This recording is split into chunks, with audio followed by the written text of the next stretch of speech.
I never expected my mother's will reading to feel like a performance, but my stepsister Victoria made sure it was exactly that. The way she perched on the leather chair in Attorney Davidson's office, perfectly positioned so the morning light caught her diamond earrings, mother's diamond earrings, which had mysteriously disappeared from the hospital room the night she died. "Shall we begin?" Davidson asked, adjusting his wire-rimmed glasses. His office felt too small for the tension filling it, despite the impressive oak desk and floor-to-ceiling bookshelves. The leather-bound law books seemed to watch us, silent witnesses to what was about to unfold. I'm Catherine Pierce, though everyone calls me Kate. At 32, I'd spent the last 5 years caring for my mother through her illness, watching her decline while Victoria jetted around Europe finding herself, or at least finding wealthy men to fund her adventures. Now, sitting across from my stepsister's perfectly practiced smile, I felt every sleepless night, every missed opportunity, every sacrifice I'd made. Of course, Victoria purred, crossing her legs. Poor mother would want us to handle this quickly. She shot me a look that made my skin crawl. Some of us have important meetings to attend. Davidson cleared his throat and began reading. I, Elizabeth Mary Stanford Pierce, being of sound mind and body, do hereby declare this to be my last will and testament. I tried to focus on his words, but my mind kept drifting to the weight of mother's diary in my bag. The small, leather-bound book I'd found 3 days ago, hidden behind the loose brick in the garden wall, our special place where we used to hide treasures when I was little. And to my beloved daughter, Victoria Rose Hamilton Pierce, I leave my entire estate, including the family home at 1242 Maple Grove Road, all financial accounts and investments, and all personal property contained therein, estimated at a total value of $5 million. The room went silent. I felt the blood drain from my face as Victoria's smile widened. Furthermore, Davidson continued, to my daughter Catherine Anna Pierce, I leave. Nothing, Victoria interrupted, unable to contain herself. Finally, the favorite wins. She actually clapped her hands together, like a child who'd gotten everything she wanted for Christmas. Davidson frowned at the interruption, but continued. I leave my sincere apologies and hopes for understanding. I sat there, numb, as Victoria practically bounced in her chair. 5 years of care, of watching mother slowly slip away, of managing her medications and appointments and endless paperwork, all of it handed over to the stepsister who couldn't even be bothered to visit more than twice a year. Well, Victoria stood, smoothing her designer dress. I believe that concludes our business. I'll have my people contact you about transferring everything to my name, Mr. Davidson. She turned to me, her smile sharp as a knife. You'll need to be out of the house by Friday, of course. I'm having it renovated. That's when I reached for my bag. Actually, I said, my voice steadier than I felt, there's something else that needs to be addressed. I pulled out mother's diary, its worn leather cover familiar as my own heartbeat. Mr. Davidson, I believe you should see this. Victoria's perfectly plucked eyebrows drew together. What's that supposed to be? Mother's diary, I said, opening it to the page I'd marked. From 6 months ago. I handed it to Davidson, who took it with professional curiosity. This is irrelevant, Victoria snapped. The will is clear. Davidson adjusted his glasses and began to read. His eyes widened slightly, then narrowed. He flipped back a page, then forward, his frown deepening with each word.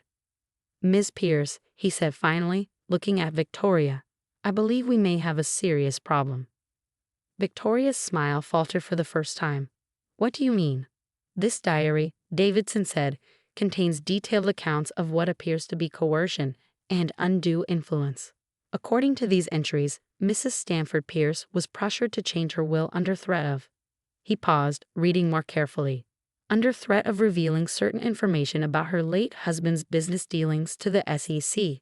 Victoria's face went from porcelain perfect to ghostly white in seconds. That's ridiculous. She was confused near the end, imagining things. I pulled out my phone and pressed play on a recording. Mother's voice, weak but clear, filled the office. Victoria threatened to destroy Edward's reputation if I didn't change the will. She found something in his old files. I can't let her ruin his legacy, but what she's asking, Catherine deserves better. That's illegal. Victoria shrieked, lunging for my phone. You can't record someone without their consent. Actually, Davidson interjected, In this state, only one party needs to be aware of the recording. And given these revelations, I believe we need to pause any transfer of assets pending a full investigation. Victoria's composure cracked completely. You can't do this. I have rights. That money is mine. What you have, I said quietly, is evidence of blackmail and coercion of a terminally ill woman. Would you like to explain that to a judge? She turned on me, her designer heels clicking on the hardwood floor. You think you're so clever, don't you? Playing the devoted daughter, secretly gathering evidence. Does your recording include the part where Mother begged me not to tell anyone about Daddy's creative accounting, about the missing investor funds? Davidson's eyebrows shot up, and I fought back a smile. Victoria had never been good at thinking before she spoke when she was angry. No, I replied calmly, but I'm sure the SEC would be very interested in what you just said. Victoria's mouth opened and closed like a fish out of water.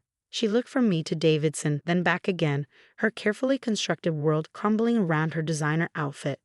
This isn't over, she hissed, snatching up her purse. You have no idea what you're getting into.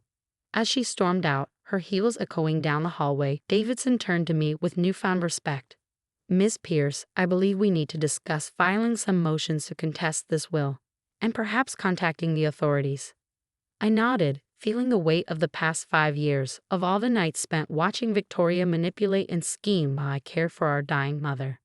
Yes, I believe we do. But first, there's something else you need to see. I reached into my bag again, pulling out a second diary, older and more worn than the first. This one is from 2 years ago, and what it reveals about Victoria's involvement in Father's death, well, that's an entirely different story. Davidson's eyes widened as he took the second diary. As he began to read, I settled back in my chair, thinking about Mother's words from her final days. The truth always finds its way to the light, Catherine. Always. She was right, and this was just the beginning. The second diary felt heavier than its worn leather binding would suggest. As Attorney Davidson read through its pages, his expression grew increasingly grave. Each turn of the page seemed to age him slightly, the weight of its revelations visible in the deepening lines around his eyes. Miss Pierce, he said finally, closing the diary with careful precision. These allegations about your father's death, they're extremely serious. I nodded, remembering the night 2 years ago when I first suspected something wasn't right. That's why I waited to bring this forward. I needed to be certain. The diary entry from July 15, 2023 was particularly damning. Mother had written, Victoria was in Edward's study again tonight, going through his files.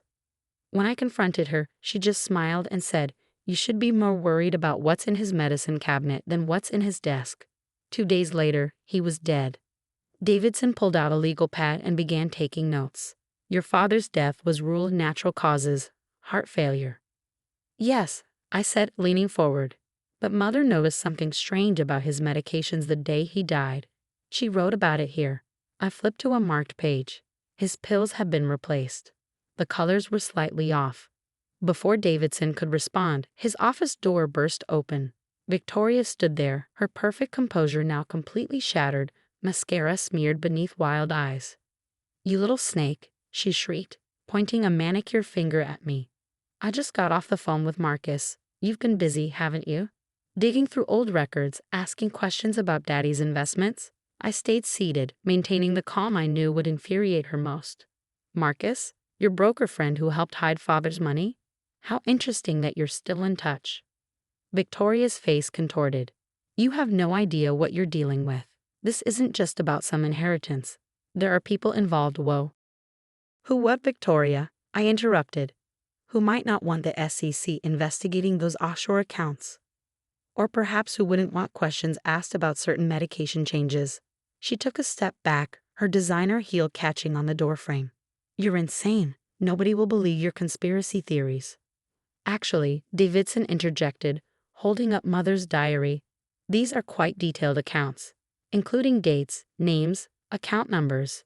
He paused meaningfully, and descriptions of meetings between you and certain individuals in the weeks before Mr. Pierce's death.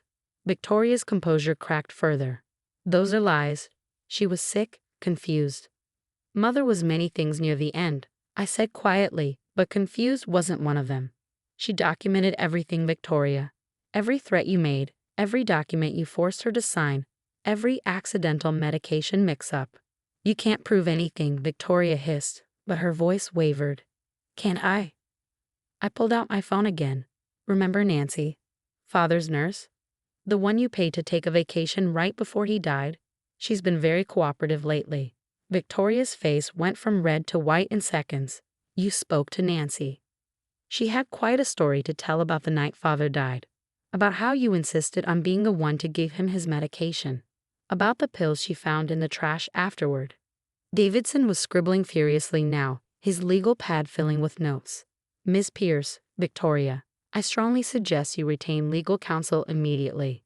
Victoria's laugh had an edge of hysteria. Legal counsel? You think this is about lawyers?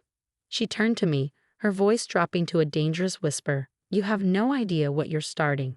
If these allegations get out, there are people who will lose everything. People who won't hesitate to. To what? I stood finally, meeting her gaze. To silence me? Like father was silenced when he discovered the truth about his company's finances.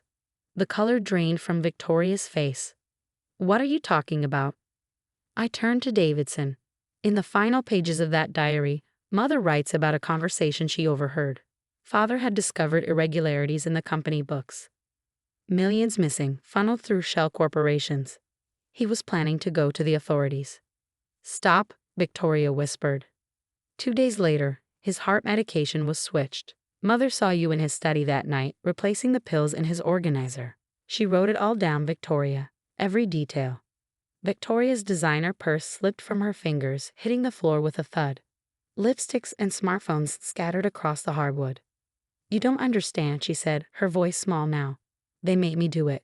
Marcus, the board members, they said they'd destroy me if I didn't help them.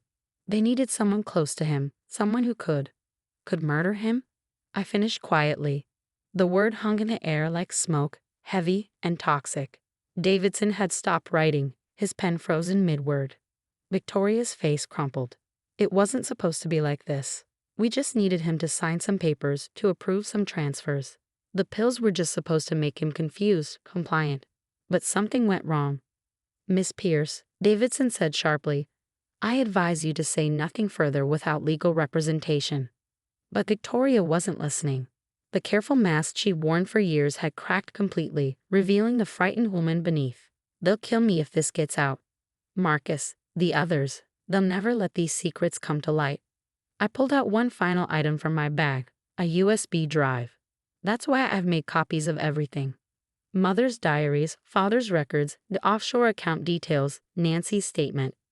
If anything happens to me, it all goes public. Victoria sank into a chair, her designer outfit wrinkled and askew. What do you want?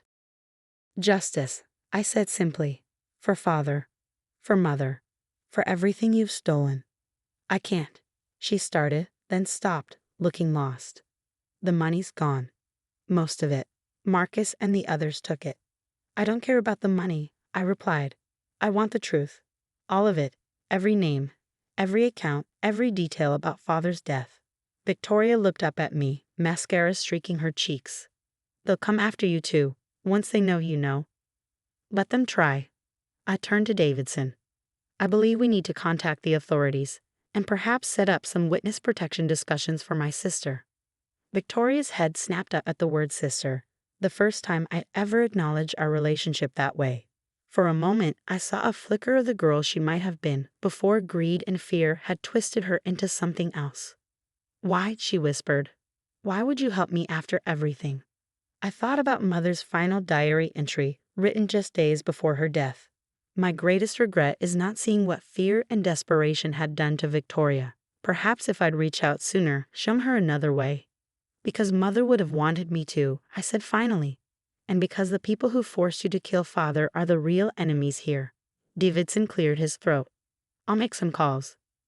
But first, Ms. Pierce, Victoria, we need your full statement. Everything you know about your father's death and the company's finances. Victoria nodded slowly, then reached for her fallen purse.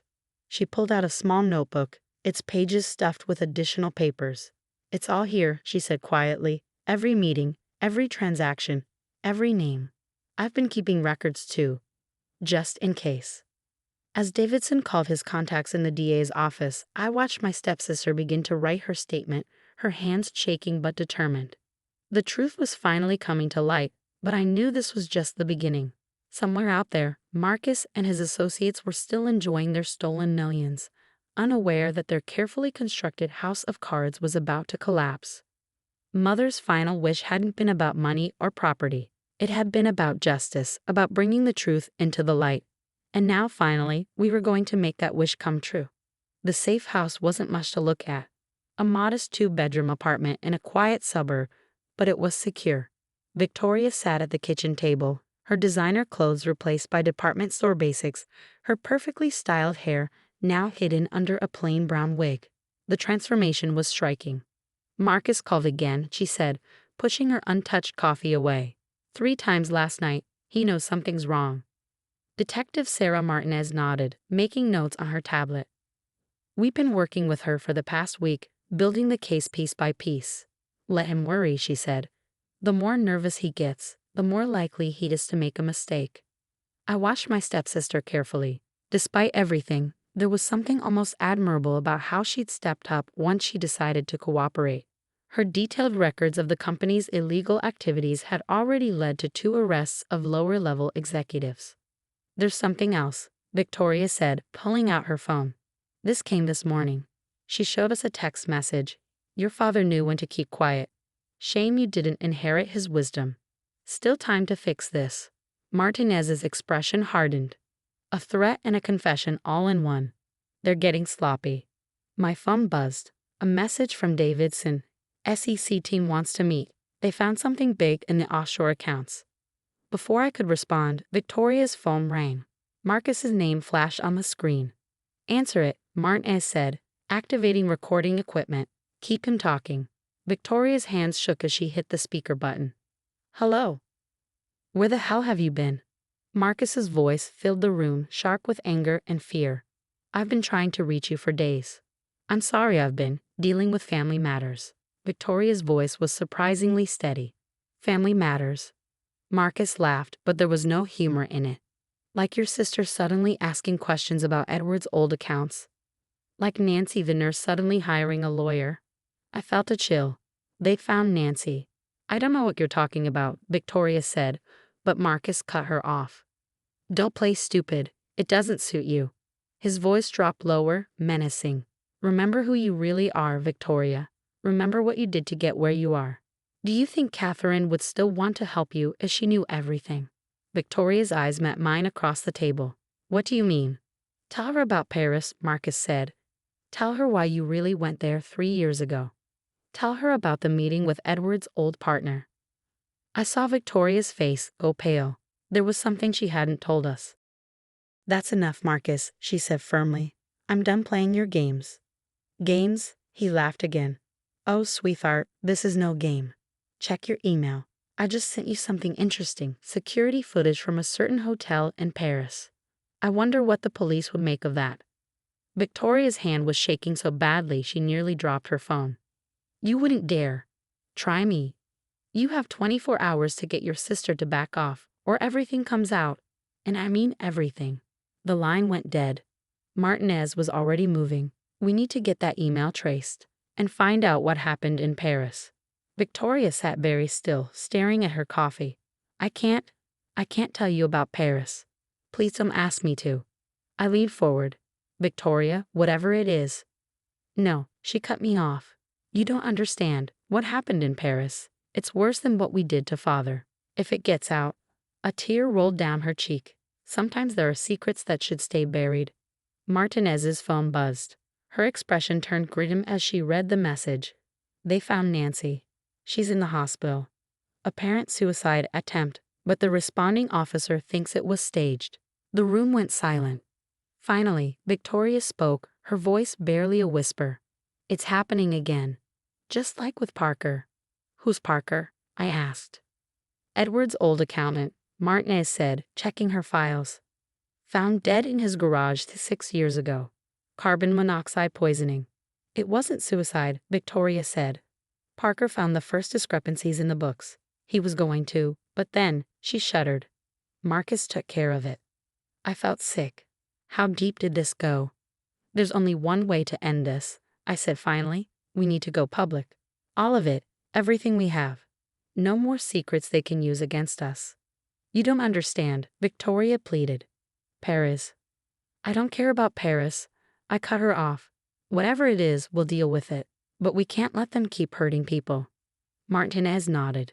I agree. We take it all public. The evidence, the threats, everything. Make it too big for them to cover up.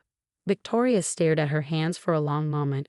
Finally, she looked up, something like her old determination back in her eyes. Okay, but first I need to tell you what really happened in Paris. Because once Marcus releases that footage, everything we think we know about Father's death is going to change. She reached into her bag and pulled out one final notebook, its pages yellow with age. This isn't mine. It's Father's. I found it in Paris, and what it reveals about Marcus, about the company, about our whole family. She took a deep breath. Let's just say Father's murder was just the tip of the iceberg. As she opened the notebook, I realized we were about to learn the truth that had gotten our father killed. And somewhere out there, Marcus was watching, waiting, ready to destroy us all to keep his secrets safe. Father's notebook changed everything. As Victoria read from its pages in the safe house kitchen, the full horror of what Marcus and his associates had built became clear. It wasn't just money laundering, Victoria explained, her voice hollow. They were using the company to hide something much worse. Human trafficking, illegal organ trade, all masked behind legitimate business transactions. Martinez leaned forward. And Paris? I went there to meet Father's old partner, Jean-Pierre. He had proof, videos of Marcus with the trafficking victims. Victoria's hands trembled. But Marcus found out. When I got to Jean-Pierre's hotel room, she stopped, fighting tears. What happened? I asked gently. Marcus was already there. He made me watch as his men. Victoria couldn't continue. That's what's on the hotel security footage, Martinez realized. You witnessing a murder. Victoria nodded. Marcus said if I didn't help him with Father, the footage would accidentally leak to the police. I'd be implicated in Jean-Pierre's death. My phone buzzed. An urgent message from Davidson. Sec found the Paris connection. Arrests starting. Turn on the news now. I grabbed the remote. The breaking news banner hit us like a thunderbolt. Major financial firm implicated in international trafficking ring. CEO Marcus Wheeler arrested. Victoria gasped. How? Your father's notebook. Martinez smiled. Those weren't just account numbers. They were dates, locations, names of victims. Once we matched them with the SEC's findings. My phone buzzed again. Davidson, Wheeler talking. Full confession. Victoria will be cleared. Cooperation agreement already filed. Relief flooded through me, but Victoria wasn't celebrating. It's not over, she said quietly. Marcus has contingency plans. People who'll act if he's arrested. As if on cue, Martinez's phone rang. Her face turned grave as she listened. Security breach at the hospital. Nancy's gone. Gone? I felt cold. Dead. No, escaped. Left a note. Tell Victoria I kept my promise. The truth about Edward is in the garden. Victoria's eyes widened. The garden, Father's rose garden. Nancy told me when she helped him bury something there, right before he died. Within hours, forensic teams were digging up the rose garden. They found a waterproof tube containing a USB drive and a letter. Father's final message was clear. He had discovered Marcus's trafficking operation and gathered evidence. But instead of going to the authorities immediately, he hid copies of everything, including recordings of Marcus admitting to his crimes. Your father was building an airtight case, Martinez explained. He knew they'd kill him if he went public too soon. This way, even his death would serve as evidence. The news exploded over the next few days. Marcus and 20 others arrested, victims rescued, millions in hidden assets seized. Victoria's testimony, combined with Father's evidence, brought the entire network down. Mother's final diary entry made sense now. The truth finds its way to light, Catherine. Your father made sure of it. Watch the roses bloom. A month later, Victoria and I stood in that same garden. The roses were indeed blooming, their scent sweet in the summer air. The estate's been released from probate, I told her. No more legal holds. Victoria nodded. It's yours. All of it. I don't deserve.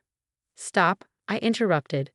We're doing this together. Father's last letter asked us to. She smiled slightly. Partners? Sisters, I corrected. We turned as Martinez's car pulled up. She had news. Marcus had been found dead in his cell. Apparent suicide, though no one really believed it. His network, dying its final death, had tied up loose ends. It's really over, Victoria whispered. I thought of Mother's will reading just months ago. How different everything was now. The estate meant nothing compared to the truth we'd uncovered, the justice we'd found. Ready to start over? I asked Victoria. She looked at the roses, at the garden where Father had hidden his final gift of truth. Yes, she said firmly. Together. As we walked back to the house, I remembered Mother's words. The truth always finds its way to light. She'd known somehow, known that her will would spark the sequence of events that would expose everything. Her final act of justice wrapped in an apparent act of cruelty. The truth had indeed found its way to light, and in that light, something unexpected had bloomed, a real family born from the ashes of secrets and lies.